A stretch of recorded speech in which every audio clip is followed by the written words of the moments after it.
happy I want your job. That's cool.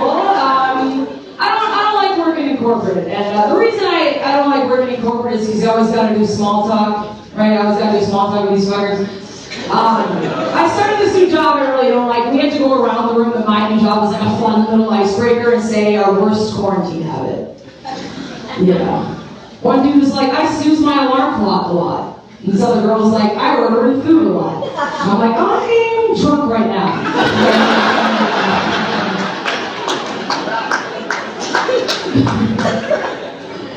Your Wi-Fi's not lagging, my speech is. I'm not in a good place. Okay. I work in sales. I worked in sales my entire life. And here's the thing that people don't tell you about working in sales. It just turns you into a monster of a human being. Because everything you do, you're just like always trying to close a business transaction no matter what, right? Like I work for Grubhub, so I try to help restaurants make more money or whatever the fuck, right? And I was on the phone with this lady recently, and I was like, hey, this is Drew with Grubhub. We're offering a special discount. Is Doug available? The lady on the phone goes, Doug passed away.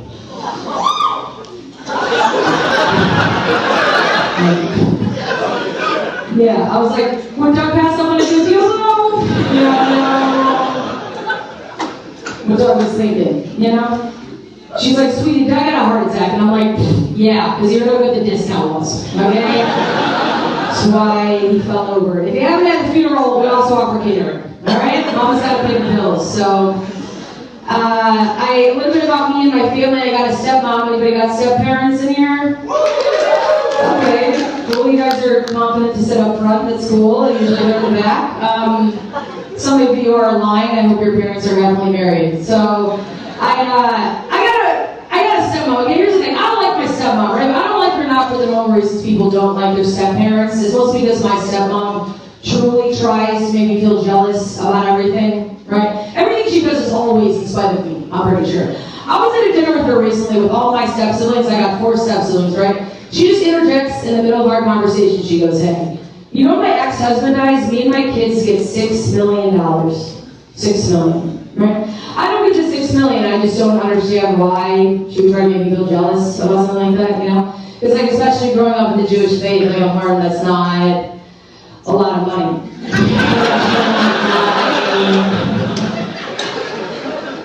Cup of tea. It's like a Christian 6,000. You know, like it's really not my thing. I'll talk about my family first. Well, do we have people in here with Asperger's besides all the comics going up so far tonight? Anybody?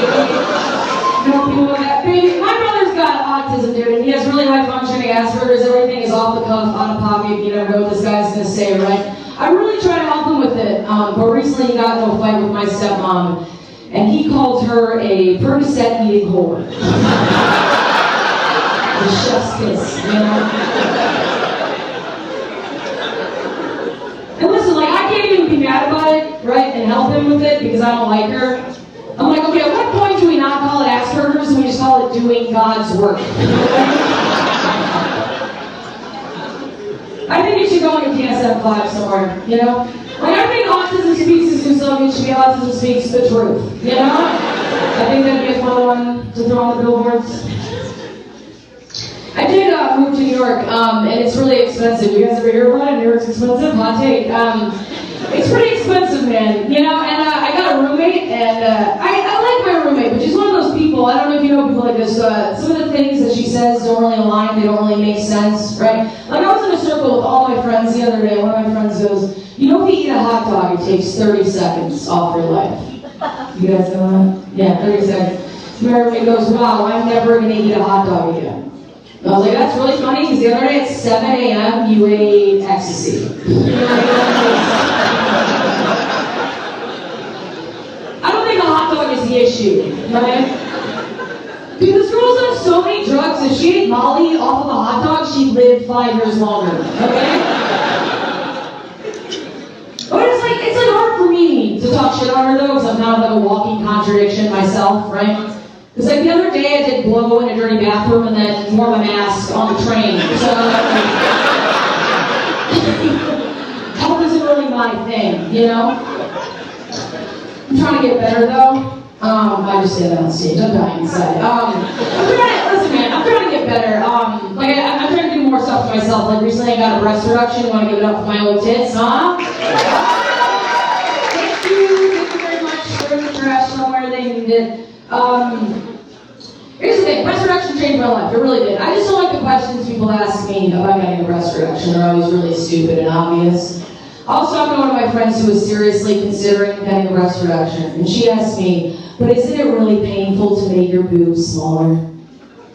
I was like, dude, what kind of question is that? Like, of course it's painful. Buying my own drinks now. It's emotionally painful, you know? Why did I get a breast reduction? Because my back hurt from carrying all the free shit I got, okay?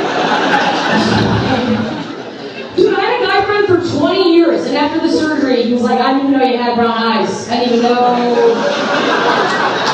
you had a face, actually. I didn't know those were eyes, so. Alright, I'm good, Loryn. Thanks, bye.